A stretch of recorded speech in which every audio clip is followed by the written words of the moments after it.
जय श्री कृष्णा। आज गुरुवार के दिन आइए सुनते हैं नर और नारायण की यह कथा। एक असुर था दंभोदभव। उसने सूर्यदेव की बड़ी तपस्या की। सूर्यदेव जब प्रसन्न होकर प्रकट हुए और वरदान मांगने को कहा तो उसने अमरत्व का वरदान मांगा। सूर्यदेव ने कहा यह संभव नहीं है। तब उसने मांगा कि उसे 1000 दिव्य कवचों की सुरक्षा मिले। इनमें से एक भी कवच सिर्फ वही तोड़ सके जिसने 1000 वर्ष तपस्या की हो, और जैसे ही कोई एक भी कवच को तोड़े वह तुरंत मृत्यु को प्राप्त हो। सूर्य देवता बड़े चिंतित हुए।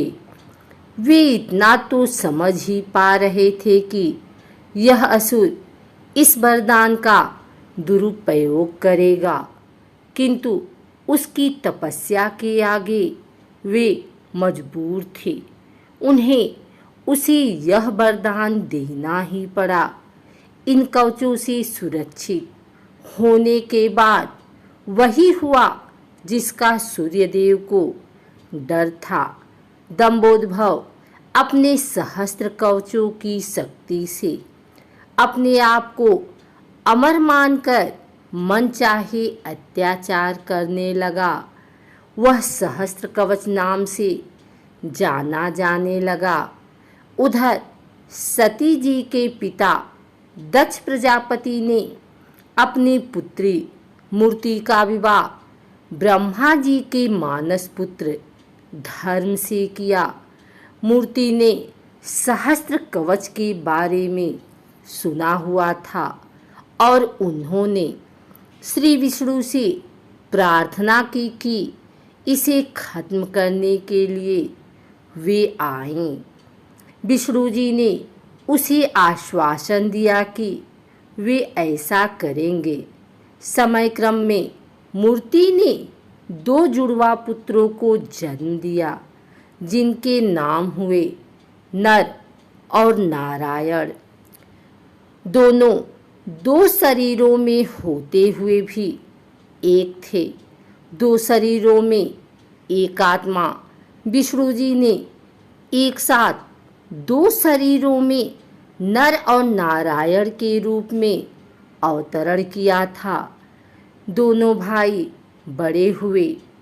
एक बार दंभोदभव इस वन पर चढ़ाया।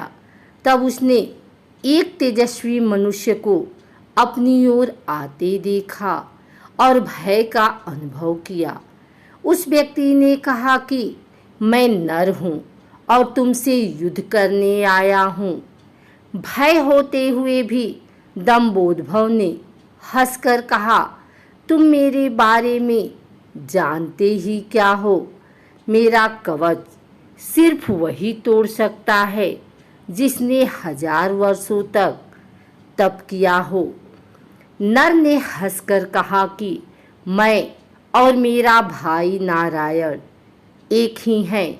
वह मेरे बदले तप कर रहे हैं और मैं उनके बदले युद्ध कर रहा हूँ। युद्ध शुरू हुआ और सहस्त्र कवच को आश्चर्य होता रहा कि सच ही में नारायण के तप से नर की शक्ति बढ़ती चली जा रही थी।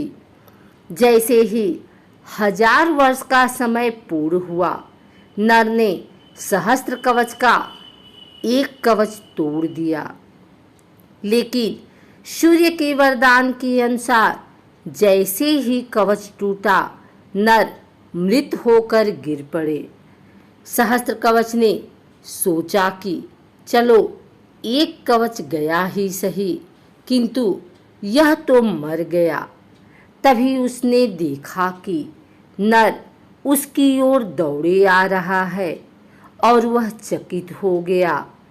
अभी ही तो उसके सामने नर की मृत्यु हुई थी और अभी ही यही जीवित हो मेरी ओर कैसे दौड़ा आ रहा है। लेकिन फिर उसने देखा कि नर तो मृत पड़े हुए थे। यह तो हूबहू नर जैसे प्रतीत होते उनके भाई नारायण थे, जो दंभोद्भव की तरफ नहीं बल्कि अपने भाई नर की तरफ दौड़ रहे थे। दंभोद्भव ने अट्टहास करते हुए नारायण से कहा कि तुम्हें अपने भाई को समझाना चाहिए था, इसने अपने प्राण व्यर्थ ही गवा दिए। नारायण शांतिपूर्वक मुस्कुराए। उन्होंने नर के पास बैठकर कोई मंत्र पढ़ा और चमत्कारिक रूप से नर उठ बैठे। तब दंभोद्भव की समझ में आया कि 1000 वर्ष तक शिव जी की तपस्या करने से नारायण को मृत्युंजय मंत्र की सिद्धि हुई है, जिससे वे अपने भाई को पुनर्जीवित कर सकते हैं। अब इस बार नारायण ने दंभोद्भव को ललकारा और नर तपस्या में बैठे। 1000 साल के युद्ध और तपस्या के बाद फिर एक कवच टूटा और नारायण की मृत्यु हो गई।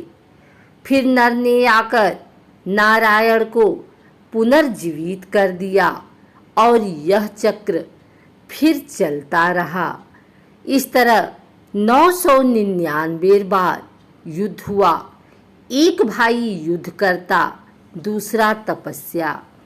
हर बार पहले की मृत्यु पर दूसरा उसे पुनर्जीवित कर देता। जब 999 कवच टूट गए तो सहस्त्र कवच समझ गया कि अब मेरी मृत्यु हो जाएगी। तब वह युद्ध त्याग कर सूर्यलोक भागकर सूर्यदेव के शरणागत हुआ। नर और नारायण उसका पीछा करते वहां आए और सूर्यदेव से उसे सौंपने को कहा, किंतु अपने भक्त को सौंपने पर सूर्यदेव राजी नहीं हुए।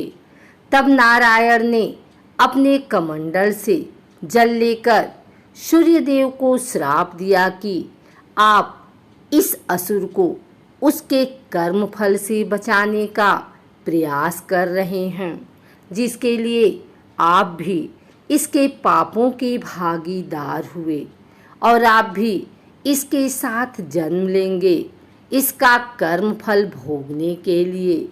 इसके साथ ही त्रेतायुग समाप्त हुआ और द्वापर का प्रारंभ हुआ। समय बाद कुंती जी ने अपने वरदान को जांचते हुए सूर्यदेव का आवाहन किया और कर्ण का जन्म हुआ। लेकिन यह आमतौर पर ज्ञात नहीं है कि कर्ण सिर्फ सूर्यपुत्र ही नहीं है, बल्कि उसके भीतर सूर्य और दंभोद्भव दोनों हैं। जैसे नर और नारायण में 2 शरीरों में एक आत्मा थी, उसी तरह कर्ण के एक शरीर में 2 आत्माओं का वास है, सूर्य और सहस्त्र कवच। दूसरी ओर नर और नारायण इस बार अर्जुन और कृष्ण के रूप में आए। कर्ण के भीतर जो सूर्य का अंश है वही उसे तेजस्वी वीर बनाता है, जबकि उसके भीतर दंभोद्भव भी होने से उसके कर्मफल उसे अनेकानेक अन्याय और अपमान मिलते हैं और उसे द्रौपदी का अपमान और ऐसे ही अनेक अपकर्म करने को प्रेरित करता है। यदि अर्जुन कर्ण का कवच तोड़ता तो तुरंत ही उसकी मृत्यु हो जाती, इसीलिए इंद्र उससे उसका कवच पहले ही मांग ले गए थे।